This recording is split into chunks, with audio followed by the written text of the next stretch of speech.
Not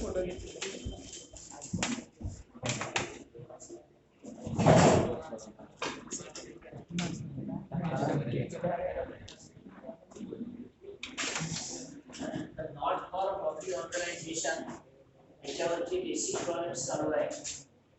तर सुरुवातीला जे काही नवीन शब्द आहेत ते आपल्याला पूर्णपणे परफेक्ट माहीत असणं आवश्यक आहे. आता मराठीतलं वाक्य सांगतो, त्याचा इंग्रजी मधला शब्द तुम्ही सांगायचा आहे. समजा एखादं स्पोर्ट्स क्लब असेल, एखादं वाचनालय असेल, तर त्या वाचनालयाच्या मागच्या वर्षाचा भांडवल निधी त्याला इंग्रजीमध्ये काय म्हणतात सांगा? कॅपिटल का कॅपिटल फंड? तर कॅपिटल फंड. त्यानंतर अशा संस्थांचा उद्देश नफा कमावणं असत नाही, बरोबर आहे. म्हणून नेट प्रॉफिटला काय म्हणतात? सरप्लस. आणि नेट लॉसला काय म्हणतात? डेफिसिट. हे लक्षात ठेवा, डेफिसिट क्वचित येतात. त्यानंतर एखादा वाचनालयाचा तुम्हाला जर मेंबरशिप घ्यायची असेल, फॉर्म भरल्यानंतर लगेचचे पैसे भरावे लागतात, त्याला काय म्हणतात सांगा? Entrance fees. हे शब्द लक्षात ठेवा. एंट्रन्स फी भरली की तुम्ही मेंबर झाला, मग दर महिन्याला तुम्हाला जे पैसे द्यावे लागतात त्याला काय म्हणायचं? सबस्क्रिप्शन, वर्गणी. त्यानंतर काही श्रीमंत माणसाच्या कडून जर देणगी गोळा केली तर त्याला काय म्हणतात? डोनेशन. एखाद्या श्रीमंत माणसानं मृत्यूपत्राप्रमाणे देणगी जाहीर केली असेल तर काय म्हणायचं? लेगसी. त्यानंतर ज्या लोकांनी ही संस्था सुरू केलेली असते त्यांचं कॉन्ट्रीब्युशन त्याला काय म्हणायचं? Life membership fee. आणि ती रक्कम कशामध्ये जमा करायची असते? नेहमी कॅपिटल फंडात. लक्षात ठेवा, ती स्वतंत्र ठेवायची नाही. That is the part of capital fund. त्यानंतर व्याजाचं उत्पन्न त्याला काय म्हणायचं? Interest on investment. पुस्तकांची खरेदी त्याला काय म्हणायचं? Purchase of books. फर्निचरची खरेदी, परचेस ऑफ फर्निचर. कॉम्प्युटरची खरेदी, परचेस ऑफ कॉम्प्युटर. पगाराचा खर्च, सॅलरी. छपाईचा खर्च, टेक्स्टिंग अँड स्टेशनरी. पोस्टेजचा खर्च, पोस्टेज अँड टेलिग्राम. हे सगळे महत्वाचे शब्द लक्षात आले. आता कालच्या टाईपचाच प्रॉब्लेम हळूहळू आता एक एक नवीन पॉइंट्स येत जातील. लिहून घ्या. Problem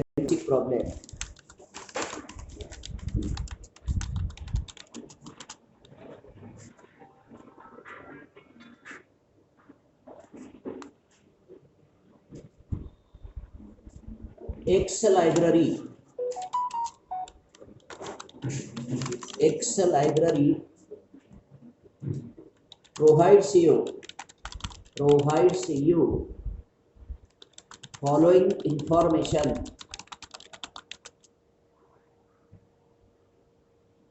Dash. Number 1, balances as on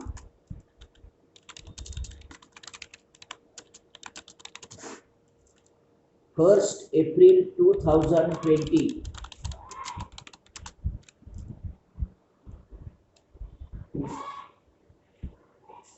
वर्षाच्या सुरुवातीचे काही बॅलन्सेस.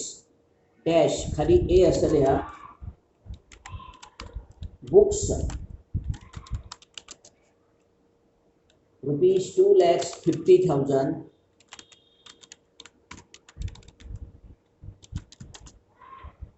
त्याच्या खाली बी. फर्निचर ₹1,80,000. आणि सी.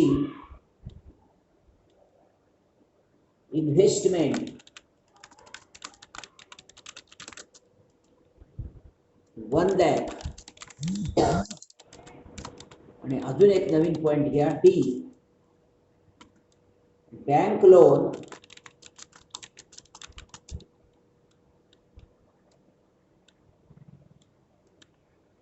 ₹30,000. तर बिझनेसमन जसं आपल्या बिझनेससाठी बँकेतून कर्ज काढतो त्याच पद्धतीने या संस्था देखील बँकेतून कर्ज काढू शकतात. हा झाला पहिला पॉइंट. पॉइंट नंबर 2, आता सेंटरला हेडिंग द्या, रिसीट्स अँड पेमेंट्स अकाउंट.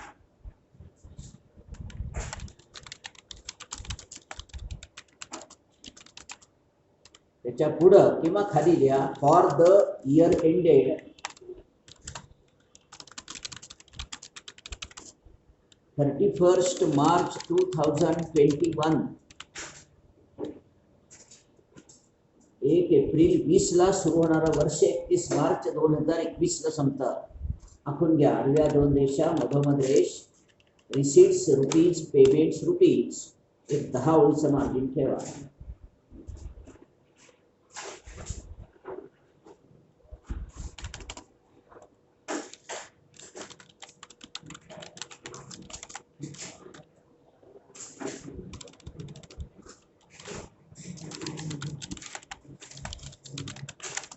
तर मागचे पॉइंट्स रिपीट करून परत नवीन नवीन पॉइंट्स दररोजच्या पिरियडमध्ये कव्हर होत जाणार आहेत. त्यामुळे ॲब्सेंट राहू नका.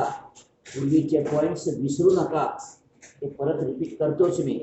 टॉपिक अत्यंत महत्त्वाचा आहे. ह्याला आयदर ऑरचं ऑप्शन असत नाही. पुढं पुढं हा टॉपिक अवघड होत जातो.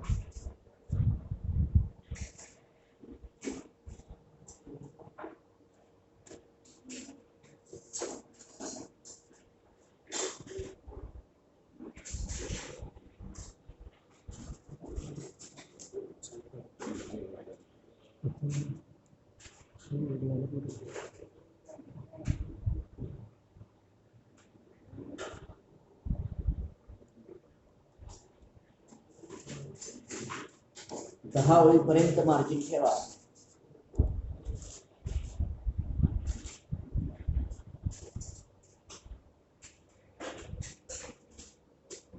तर या संस्थेला या वर्षी कुठून किती रक्कम मिळाली, कशासाठी किती रक्कम वापरली, त्याचं स्टेटमेंट म्हणजे रिसीट्स अँड पेमेंट्स अकाउंट. आपल्या रिसीटला to balance brought down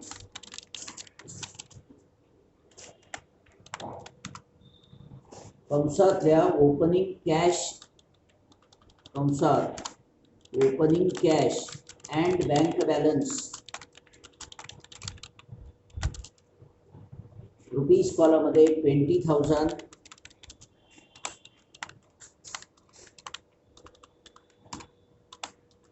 to life membership fees.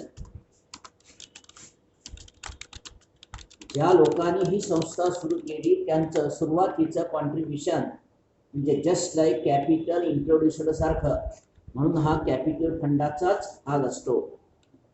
60,000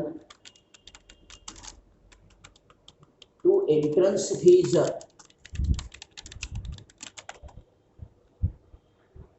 प्रवेश फीची रक्कम 15,000 टू सबस्क्रिप्शन वर्गणी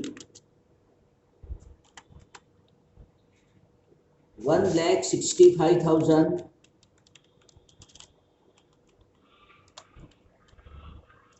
टू डोनेशन 35,000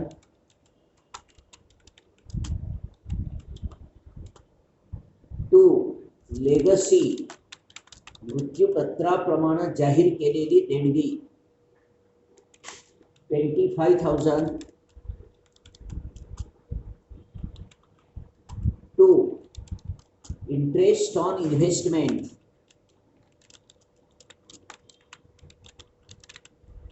5,000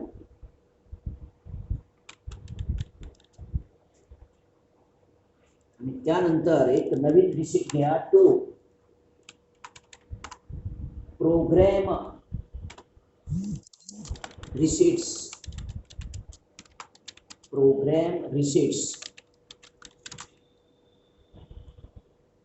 30,000. त्याचा अर्थ काय, उपयोग काय त्यानंतर सांगतो मी. बेरीज करा रिसीटची.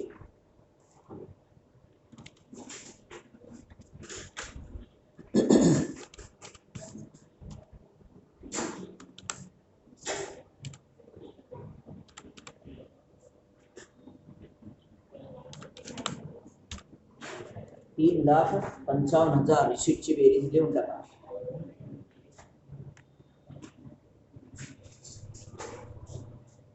आता पेमेंट साइडला लिहा, by salary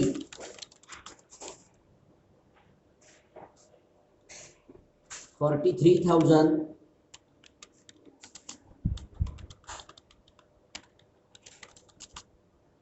bye rent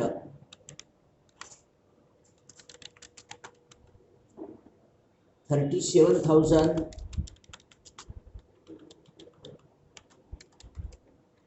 bye printing and stationery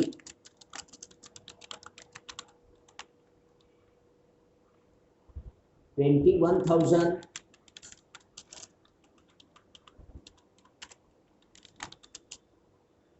bye postage and Telegram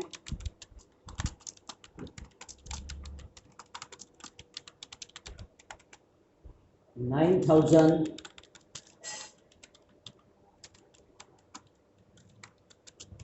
bye sundry expenses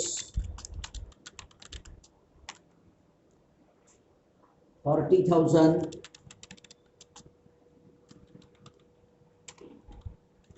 bye programme expenses, रिसीटला प्रोग्राम रिसीट्स आलाय, इकडे आता बाय प्रोग्राम एक्सपेन्सेस $10,000, याच्या खाली पेन्सिलनं रेष ओढून बारीक अक्षरात पेन्सिलनं बेरीज करा.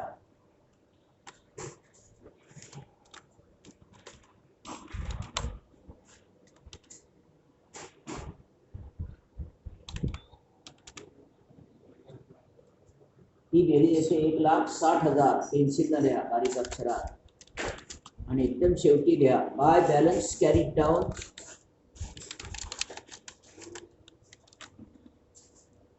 कंसात क्लोजिंग कॅश इन बँक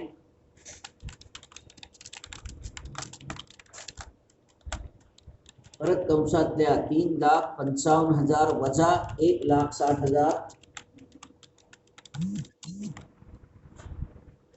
तो डिफरन्स येतो 1,95,000 1,95,000 आणि समोरासमोर बेरीज 3,55,000.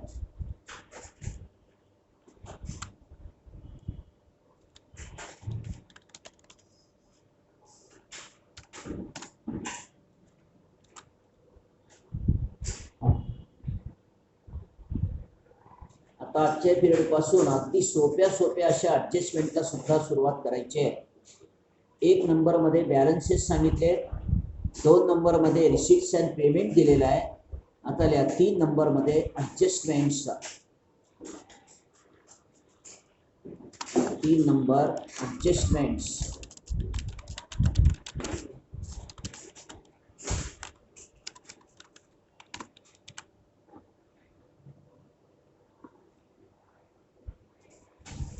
Number 1,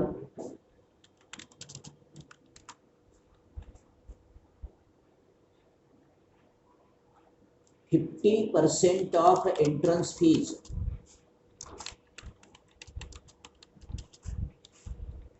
to be capitalized. याचा अर्थ काय, इफेक्ट काय नंतर बघू. फक्त ऍडजस्टमेंट एंट्रन्स फीवर असल्यामुळं वरच्या स्टेटमेंट मधल्या एंट्रन्स फीच्या 15,000ला मार्किंग करा, त्याच्यावर ही ऍडजस्टमेंट आहे. नंबर 2,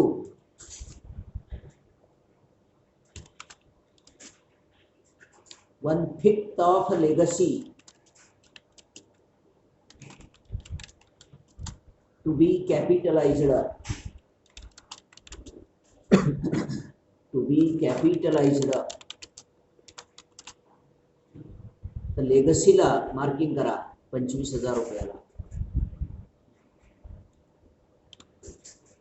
संपल्या. अगदी सिंपल ऍडजस्टमेंट घेतलेले आहेत. आणि खाली लिहा question, prepare income and expenditure account and balance sheet.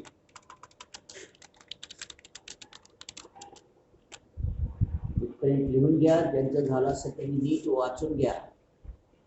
पूर्वीचे सगळे पॉइंट्स ह्याच्यामध्ये आलेले आहेत, 2-3 पॉइंट्स नवीन कव्हर केलेले आहेत.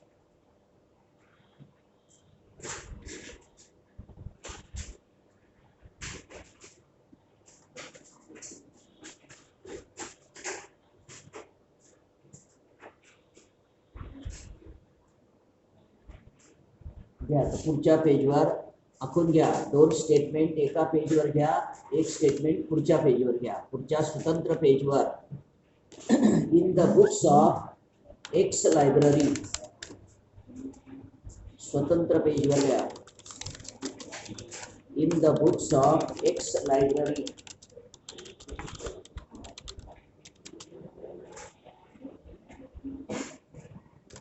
त्याच्या खाली द्या opening balance sheet as on.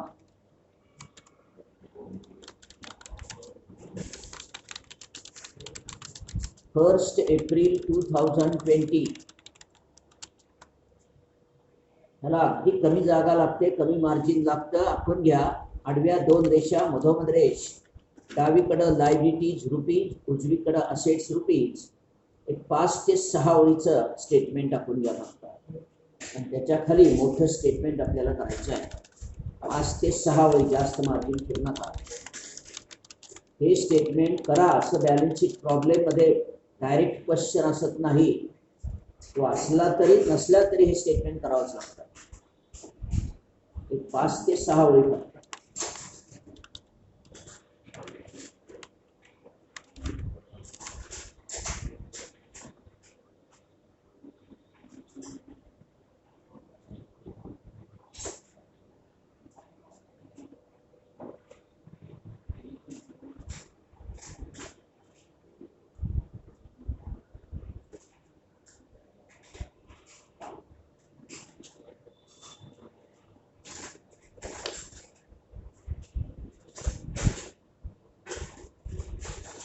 त्याच्या त्याच पेजवर त्याच्या खाली द्या इन्कम अँड एक्सपेंडिचर अकाउंट.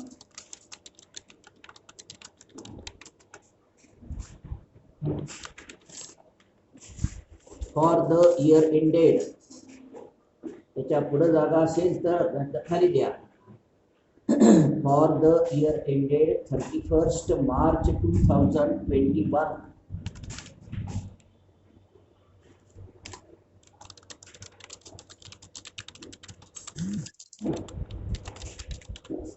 त्या पेजवरचं राहिलेलं पूर्ण मार्जिन आखून घ्या.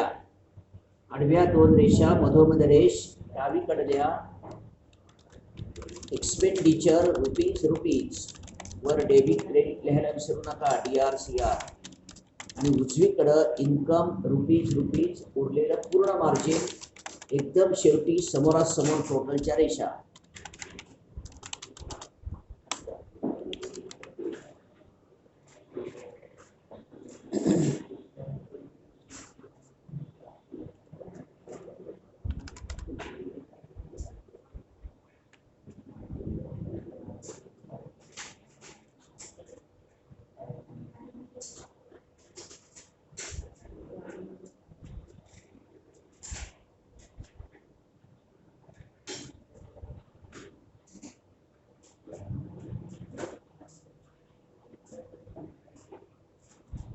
रुपीजचे 2 कॉलम्स.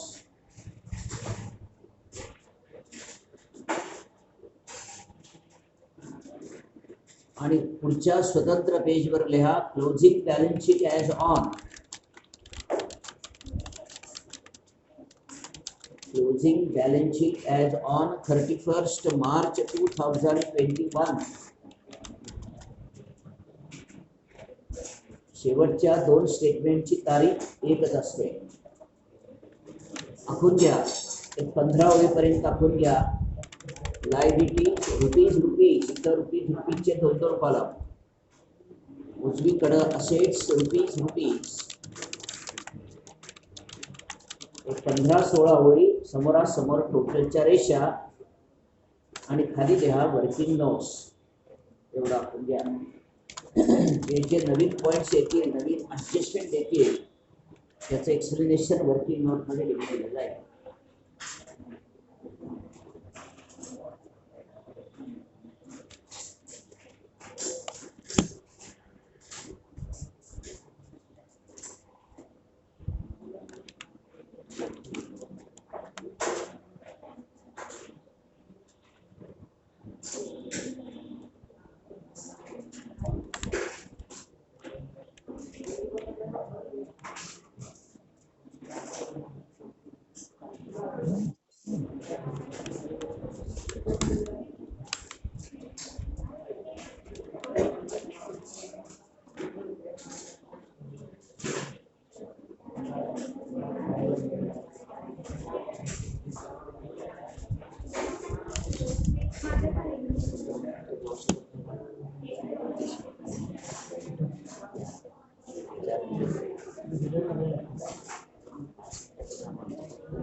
झालं का आपण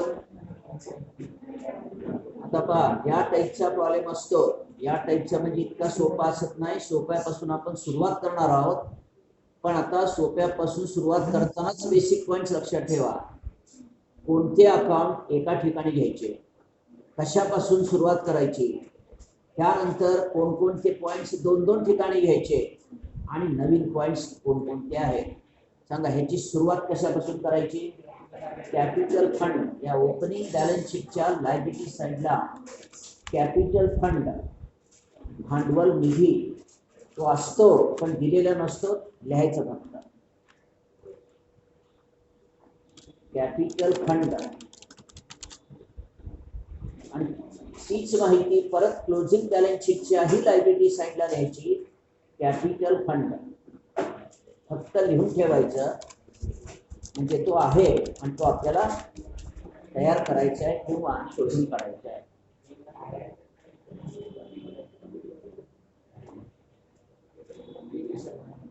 इथपर्यंत झालं.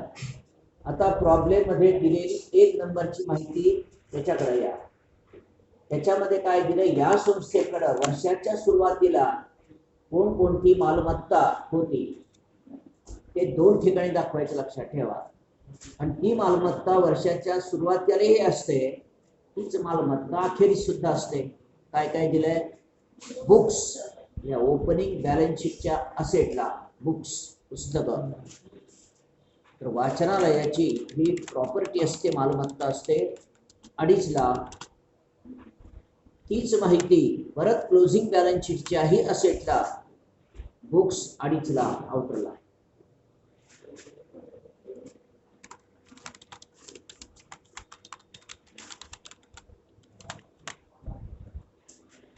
तर ही अमाऊंट 2 ठिकाणी घ्यायची. त्यानंतर काय दिलंय, फर्निचर, ते सुद्धा 2 ठिकाणी दाखवा. ओपनिंग बॅलन्स शीटच्या असेटला फर्निचर 1,80,000. तेच अकाउंट, तीच अमाऊंट परत क्लोजिंग बॅलन्स शीटच्या असेटला घ्या. Furniture outer column 1,80,000. जे जे ट्रान्सफर झाले टिक मार्क्स करा लागेल.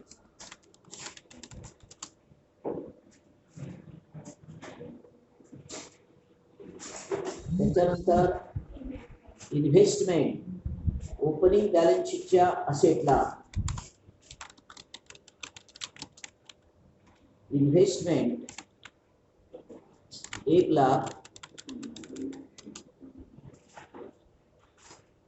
तेच अकाउंट परत क्लोजिंग बॅलन्स शीटच्या असेटला इन्व्हेस्टमेंट आउटर कॉलम 1 लाख.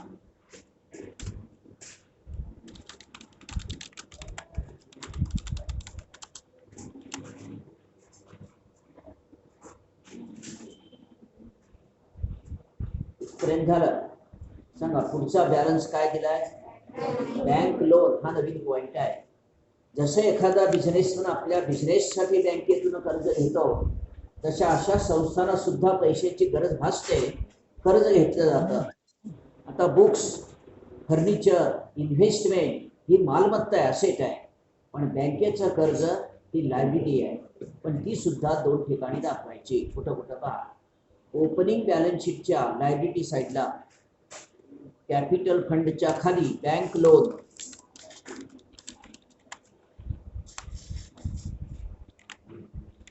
किती अमाऊंट? 30,000. आणि तेच कर्ज जसं असेट तेच आपण क्लोजिंगला घेतो तसं लायबिलिटी तीच क्लोजिंगला घ्या. पण कुठं घ्यायची पहा.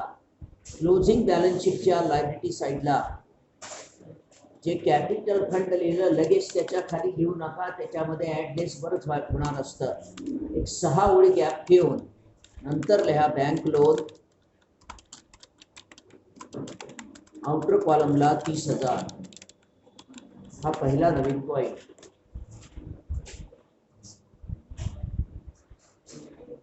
तर जे बॅलन्सेस दिले जातात ते दोन ठिकाणी रेकॉर्ड करायचे. एक ओपनिंग बॅलन्स शीटला, दुसरं क्लोजिंग बॅलन्स शीटला. टिक करा.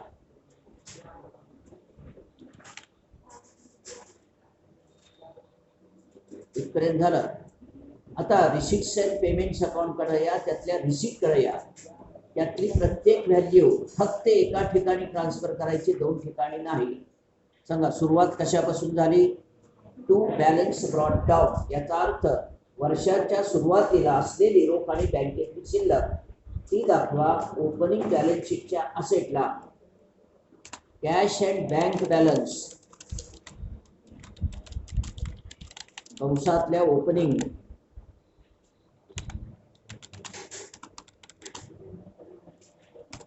कंसातल्या ओपनिंग 20,000. टिक करा. परत ते 20,000 दुसरीकडे कुठेही दाखवायचे नाही.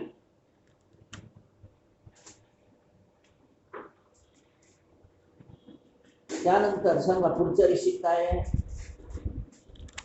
Life membership fee. म्हणजे ज्या लोकांनी ही संस्था हे वाचनालय सुरू केलं त्यांचं कॉन्ट्रीब्युशन ते जस्ट लाईक आपल्या फायनल अकाउंटच्या कॅपिटल सारखं असतं. त्यामुळं नवीन कॅपिटल आपण जसं जुन्या कॅपिटलमध्ये ॲड करतो तसं life membership he is a part of capital fund.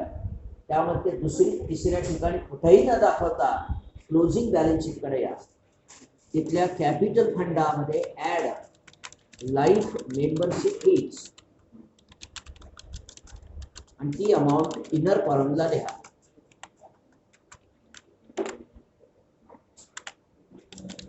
₹60,000. Tick करा. तर या टाईपचे 2-3 प्रॉब्लेम झाले. कुठले आयटम कुठे घ्यायचे आपोआप लक्षात येईल आणि मग हळूहळू अवघड पॉईंटला सुरुवात करता येईल. त्यानंतर परत रिसिप्टकडे या. आता पुढचं रिसिप्ट कोणतं आहे? एंट्रन्स फी, प्रवेश फीची रक्कम हे उत्पन्न म्हणून घ्या.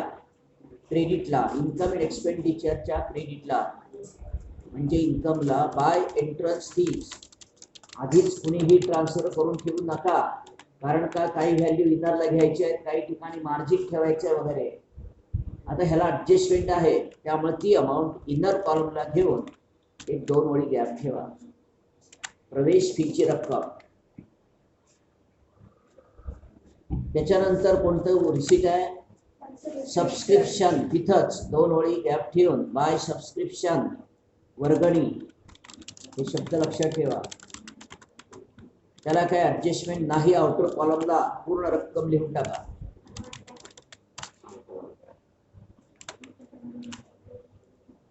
$1,65,000. प्रवेश फी म्हणजे एंट्रन्स फी, वर्गणी म्हणजे सबस्क्रिप्शन. पुढचं रिसिप्ट कोणतं आहे? Donation. By donation. By donation लगेच त्याच्या खाली. त्याला काही ॲडजस्टमेंट नाही आउटर कॉलमला.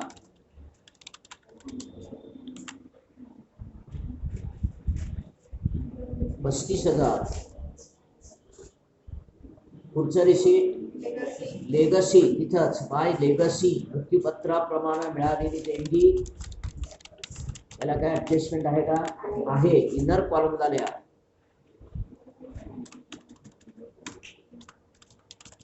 25,000 दोन ओळी गॅप ठेवा.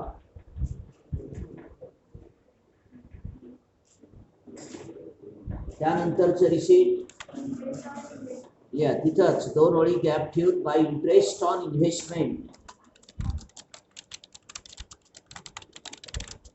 डायरेक्ट आउटर कॉलमला 5,000.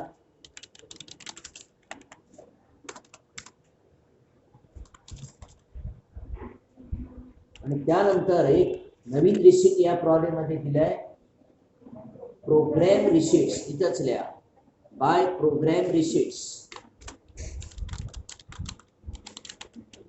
आउटर कॉलमला ती अमाउंट लिहा.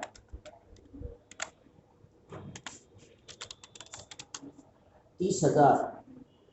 आता हा नवीन पॉइंट, हे नवीन उत्पन्न आणि त्याचा नवीन खर्च, त्याचा अर्थ काय तो लक्षात घ्या. परत या टॉपिकच्या नावाकडे या. नॉट फॉर प्रॉफिट ऑर्गनायझेशन म्हणजे ही लायब्ररी, हा स्पोर्ट्स क्लब किंवा हा दवाखाना हा नफ्यासाठी आपण सुरू केलेला नाही, समाजसेवेसाठी आहे. आता समाजसेवेसाठी एखादी संस्था सुरू करताना जर पैशाची आवश्यकता भासली, फंड्स कमी पडले, तर हे कार्यकर्ते जे असतात फाउंडर मेंबर, ते वेगवेगळ्या मार्गाने पैसे गोळा करतात. वेगवेगळे मार्ग म्हणजे काय? स्वतःचा कॉन्ट्रीब्युशन, लाईफ मेंबरशिप फी, त्याला लिमिट आहे. त्यानंतर डोनेशन, देणग्या गोळा करायचं, त्यालाही लिमिट आहे. लेगसी, मृत्यूपत्राप्रमाणे मिळालेली देणगी, रोज कोणी काही मरत नाही, देणगी डिक्लेअर करत नाही, त्यालाही लिमिट आहे. आणि मग काय होतं, अशी स्टेज येते की पैसे पाहिजे असतात ह्यांना, पण सोर्सेस बंद झालेले असतात. त्यातला एक हुशार चाणाक्ष असा कार्यकर्ता असतो, त्याच्या डोक्यात एक विचार येतो की आपण पैसे मागायचे कुठं? गावातल्या लोकांकडे मागायचे नाही, त्यांचं मागून संपलेलं आहे. इतर गावाकडे मागायला गेले तर ते म्हणतात आमच्याही गावात वाचनालय, आम्हाला पैसे द्यायचे असतात आणि तुमच्या वाचनालयाला का देणगी देऊ?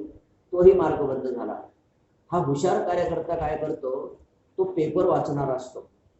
पेपर वाचणार असताना त्याला माहीत असतं की सध्या महाराष्ट्रात कोणतं नाटक गाजतंय, कोणता संगीताचा कार्यक्रम, गाण्याचा कार्यक्रम हा फुल फॉर्म मध्ये आहे, हे त्याच्याकडे लक्ष असतं त्याचं. नाटक, गाणं किंवा एखादा जादूचा प्रयोग ते होत नाही. पूर्वी जादूगार रघुवीर नावाचे फार मोठे माणूस होते, त्यांचं भारतात नाही जगामध्ये नाव होतं. आणि त्यांच्या कार्यक्रमाला आपलं हुतात्मा स्मृती मंदिर बघितलं असेल तुम्ही, ते पुरत नव्हतं, पार्क मैदान घ्यावं लागत होतं. लाखोनी गर्दी जमत होती. उत्पन्न किती असेल बघा. तर असे जे प्रोग्रॅम असतात, त्या प्रोग्रॅमकडे ह्या कार्यकर्त्याचं लक्ष जातं. मग तो काय करतो, मीटिंग बोलावतो. तो म्हणतो आपल्या संस्थेला तर आपल्याला पैसे मिळवून द्यायचे, मग आपण काय करू, त्या जादूगार रघुवीरांना भेटू, किंवा ती गाण्याची प्रोग्रॅम करणारी जी कोणी स्त्री असेल तिला भेटू, किंवा त्या नाटकाचा जो प्रोड्युसर असेल त्याला भेटू. त्याला भेटतात, त्याला सांगतात की तुमचा एक प्रोग्रॅम आमच्या गावासाठी द्या. तो म्हणतो काय हरकत नाही. मग तो सांगतो माझा खर्च एवढा आहे, माझं मानधन एवढं आहे वगैरे. तो म्हणतात काय हरकत नाही, आम्ही सगळं देतो, पण आमची एक अट आहे की आमच्या गावामध्ये जो प्रोग्रॅम असेल ते सगळं उत्पन्न तुम्ही घेऊ नका. आम्ही काय आमच्यासाठी मागत नाही, आमच्या गावामध्ये एक लायब्ररी सुरू करणार आहोत आपण, त्या लायब्ररीसाठी तुमच्याकडून आम्हाला मदत पाहिजे. मग असे लोक काय विचार करतात, आपण रोज लाखो रुपये कमावतो, समाजसेवेसाठी थोडे पैसे दिले तर काय बिघडलं? ते म्हणतात दिला प्रोग्रॅम तुम्हाला, एक जादूचा प्रोग्रॅम तुमच्या गावाला. मग हे लोक काय करतात, त्या जादूच्या प्रयोगासाठी लागणारा स्टेज, त्यांचा खर्च, येण्या देण्याचा सगळं खर्च, तेवढं सगळं करतात. आणि आलेल्या उत्पन्नातून तेवढा खर्च बाजूला काढून उरलेले उत्पन्न त्यांना दाखवून पावत्या त्यांच्याकडून या संस्थेला मदत म्हणून पैसे घेतात. अशा लाखो नाही कोट्यावधी रुपयाचं डोनेशन त्या जादूगार रघुवीरांनी दिलेले आहे. तर असा जो प्रोग्राम करून उत्पन्न मिळतं तो प्रोग्रॅम कदाचित जादूचा प्रयोग असेल, कधी ड्रामा असेल, नाटक असेल, कधी एखाद्या गाण्याचा प्रोग्रॅम असेल, तर अशा प्रोग्रॅम मधून त्या संस्थेला मिळालेली रक्कम त्याला म्हणायचं प्रोग्रॅम रिसीट्स. त्यासाठी झालेला खर्च त्याला म्हणायचं प्रोग्रॅम एक्सपेन्सेस. आपल्या अकाउंटमध्ये ते इन्कम म्हणून दाखवायचं, तो खर्च म्हणून दाखवायचा. या बाय प्रोग्रॅम रिसीट्स 30,000. इन्कम संपला. आता पेमेंट करायला सांगा. पहिलं पेमेंट कोणतं आहे? सॅलरी. एक्सपेंडिचरला लिहा टू सॅलरी. पगारासाठी झालेला खर्च. Direct outer कॉलमला 43,000. त्यानंतर टू रेंट. सगळे खर्च इथे लिहून टाका डायरेक्ट आउटरला. प्रोग्रॅम एक्सपेन्सेस पर्यंत सगळे खर्च लिहा. 37,000. त्यानंतर टू प्रिंटिंग अँड स्टेशनरी, छपाईचा खर्च 21,000. To postage and Telegram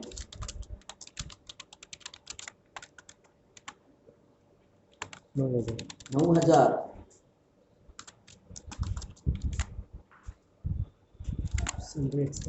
to sundry expenses, किरकोळ खर्च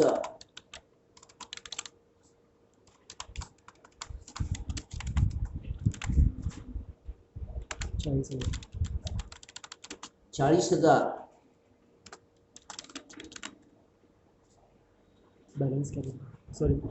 टू प्रोग्रॅम एक्सपेन्सेस, करमणुकीच्या कार्यक्रमासाठी झालेला खर्च, करमणुकीच्या कार्यक्रमातून संस्थेला मिळालेलं उत्पन्न. To programme expenses 10,000. आणि शेवट कशानं झालेला आहे? बाय बॅलन्स कॅरीड डाऊन, म्हणजे वर्षाच्या अखेरीस राहिलेली रोख आणि बँकेतील शिल्लक. ते टू म्हणून इथं लिहायचं नाही, ते दाखवायचं क्लोजिंग बॅलन्स शीटच्या असेटला. कुठला अकाउंट कुठे घ्यायचं नीट लक्षात घ्या. क्लोजिंग बॅलन्स शीटच्या असेटला कॅश अँड बँक बॅलन्स. इथे लिहिते ना बाय बॅलन्स कॅरीड डाऊन असं लिहायचं नसतं. कंसात क्लोजिंग, कंसातल्या क्लोजिंग बॅलन्स 1,95,000.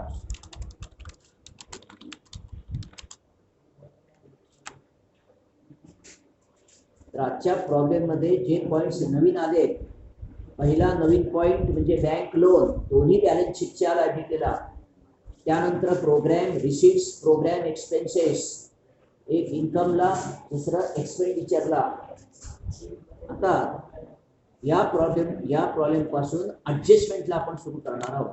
वाचा आता. Adjustment number 1, 50% of entrance fee to be capitalised. याचा अर्थ काय लक्षात घ्या, मग इफेक्ट लक्षात घेऊ. की ही जी संस्था असते, लायब्ररी असेल, स्पोर्ट्स क्लब असेल किंवा हॉस्पिटल असेल चॅरिटेबल, तर ती संस्था सुरू करताना ह्यांच्या डोक्यात काय असतं, आपण मरणार आहोत पण ही संस्था कायमस्वरूपी चालू राहिली पाहिजे, हा मुख्य उद्देश असतो. की आपलं आयुष्य काय 60-70 वर्ष आपण मरणार, पण आपण संस्था अशी चालू करायची की कायम स्वरूपाची आपली आठवण राहायला पाहिजे. मग कायम स्वरूपाची संस्था चालवायची असेल, पैसे पाहिजे, फंड्स पाहिजे. आणि फंड्स पाहिजेत नाही, भरपूर पाहिजे. आणि मग त्यातला एखादा हुशार जो कार्यकर्ता असतो, की जो एक हुशार बघितला आपण, तो प्रोग्रॅम आणतो आणि संस्थेला पैसे मिळवून घेतो, तसाच एक हुशार कार्यकर्ता असतो, त्याला अकाउंटचं थोडंफार नॉलेज असतं. तो मीटिंगमध्ये एक पॉईंट मांडतो की आपल्याला जी प्रवेश फीची रक्कम मिळते, आपल्याला ज्या देणग्या मिळतात, ते सगळे आपण उत्पन्न म्हणून घेऊन खर्चून नव्हे. जर उत्पन्न आणि खर्च करत गेलो तर काय होईल, कधी काळी पुढं माग संस्था बिझनेस प्रमाणेच लॉसमध्ये येण्याची शक्यता असते. आणि 2-3 वर्ष लॉस आला तर कदाचित संस्था बंद पडेल. आपल्याला संस्था बंद करायची नाही, बंद पाडायची नाही. त्यामुळं आपली आर्थिक परिस्थिती भक्कम पाहिजे. त्यासाठी आपण प्रोग्रॅम मधून उत्पन्न मिळवतो, देणग्या गोळा करतो, सगळं बरोबर आहे. पण अजून एक त्याला सोर्स आहे. आपल्या प्रवेश फी मिळते ती सगळी उत्पन्न म्हणून दाखवायला नको, त्यातली अर्धी रक्कम काय करू आपण फंडामध्ये जमा करू. म्हणजे इकडं कॅपिटल फंड दरवर्षी वाढत जाईल आणि कॅपिटल फंड एकदा मोठा झाला, भरपूर मोठा झाला, समजा एखाद दुसऱ्या वर्षी नाही 5 वर्ष लॉस मध्ये आपली संस्था ही चालू राहील, कारण फंड निधी भरपूर असतो. तर या संस्थेनं या वर्षी ठराव काय पास केला की प्रवेश फीची सगळी रक्कम उत्पन्न म्हणून न दाखवता अर्धी रक्कम कॅपिटलाइज करा, म्हणजे भांडवल निधीत जमा करा. म्हणजे काय करा पहा, या इन्कमला बाय एंट्रन्स फी किती घेतली आपण 15,000, त्यातली अर्धी रक्कम कॅपिटलाइज करा. म्हणजे कसं लिहायचं पहा, लेस हाफ किंवा 50%, लेस 50% कॅपिटलाइज्ड, म्हणजे ह्यातली अर्धी रक्कम तुम्ही भांडवल निधीत जमा करा, निधी वाढवा. तर अर्धी रक्कम म्हणजे किती 7,500 लिहा, वजा करा आउटरला 7,500.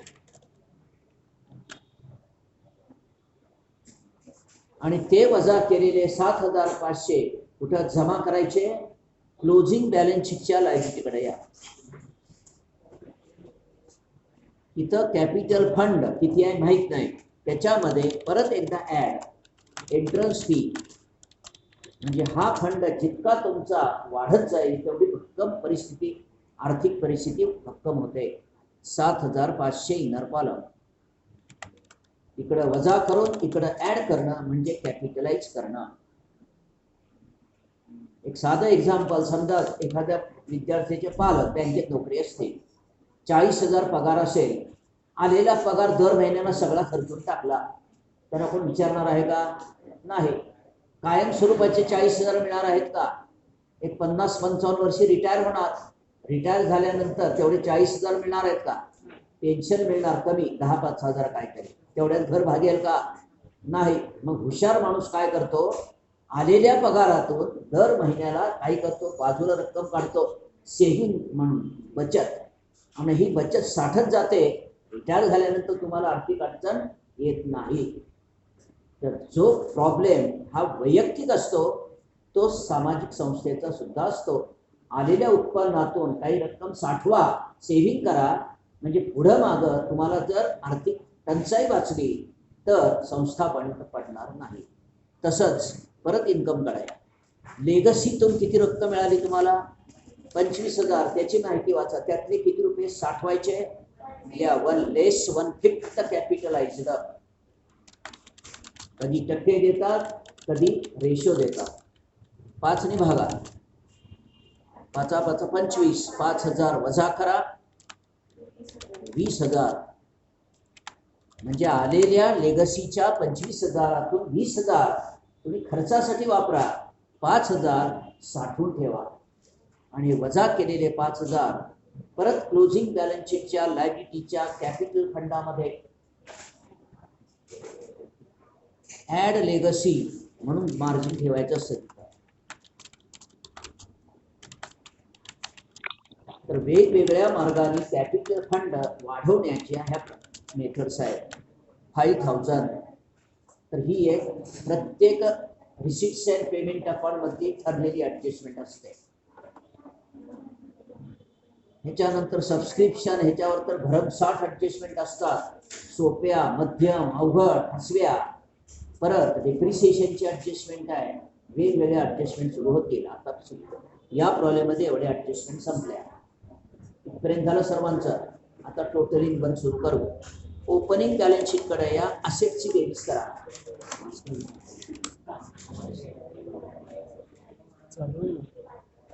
करा उजवीकडची बेरीज, लिहा 5,50,000.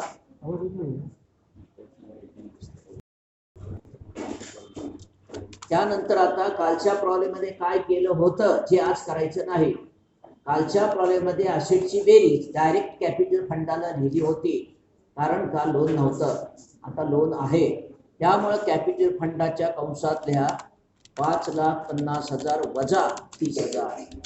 आता फंडाची रक्कम तेवढ्याने कमी होणार, या 5,20,000 वजाबाकी करून द्यायचे पूर्ण रक्कम लिहायची नाही. जे जे नवीन पॉइंट्स आहेत लक्षात घ्या. पण नवीन पॉइंट्स आहे हे समजण्यासाठी आधी रेग्युलर हजर राहावं लागतं, नाही तर सगळंच नवीन होऊन बसतं.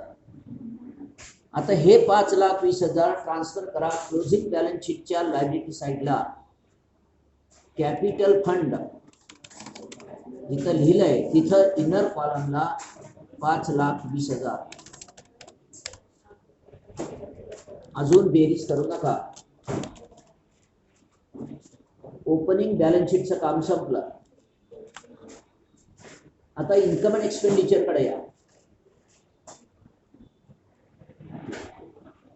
त्याच्या इन्कमची बेरीज करा आउटर कॉलमची.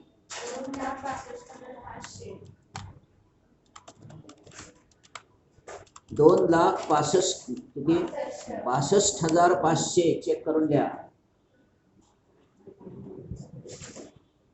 आता एक्सपेंडिचरला त्या 10,000च्या खाली पेन्सिलनं रेष ओढा आणि बारीक अक्षरात पेन्सिलने बेरीज करा.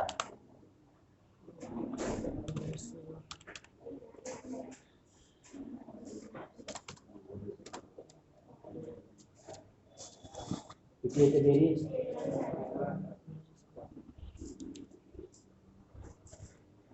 बरोबर 1,60,000.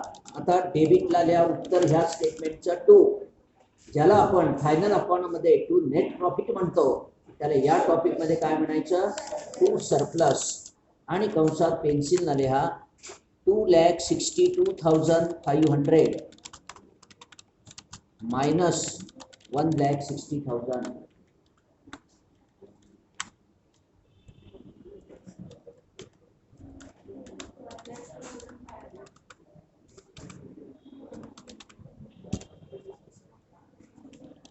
काय तो फरक? चेक करा. 1,02,500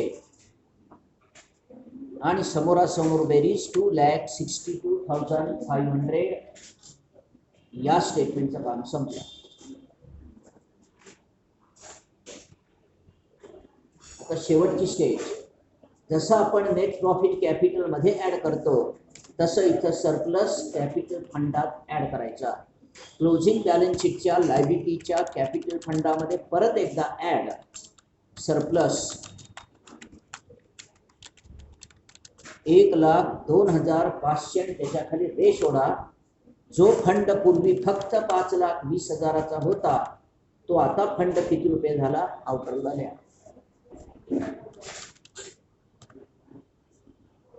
त्याची बेरीज येते 6,95,000. म्हणजे दरवर्षी हा कॅपिटल फंड जर वाढला आणि वाढवत नेला तर संस्थेची आर्थिक परिस्थिती मजबूत होते, संस्थेला आर्थिक धोका राहत नाही. ही सगळी प्रोसिजर बरोबर असेल तर आधी लायबिलिटीची बेरीज घ्या, मग असेटची बेरीज टॅली होते. का बघा,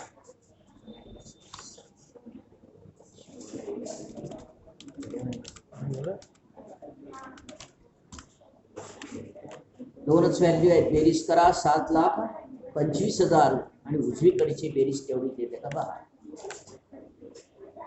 7,25,000.